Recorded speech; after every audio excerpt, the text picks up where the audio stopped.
They told us this Christmas would be different. Smaller. Quieter. Just the adults. No grandkids. That's what my mom said in the text. Direct. Final.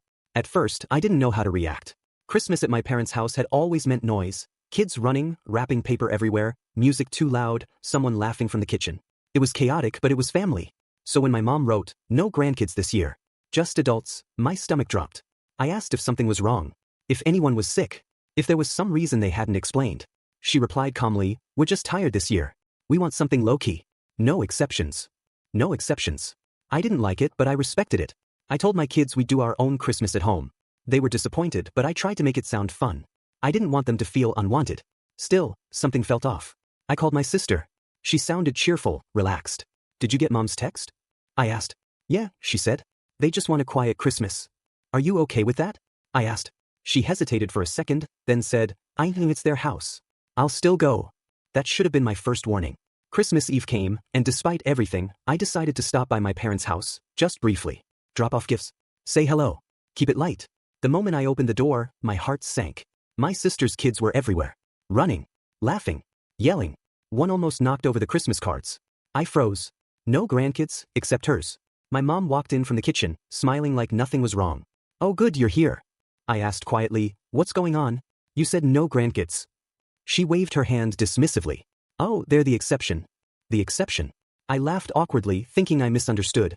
The exception? How? "Well," she said casually, "they've been really good this year." I felt like I'd been punched. My kids, who followed the rules, who stayed home because I told them to, were excluded. But hers were rewarded. My sister walked over with a drink in her hand. "They made an exception for us," she said, smiling. "It's Christmas." Something inside me snapped. I didn't want to cause a scene. I really didn't. But standing there, watching her kids run around while mine were left out, it hurt in a way I wasn't prepared for. I tried to stay calm. I put the gifts down. I told myself to breathe. Then my sister said, "Why are you being so quiet?"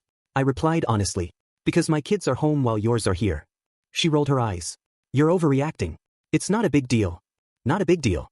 I asked my mom again, this time more directly, why my kids weren't allowed. She avoided my eyes.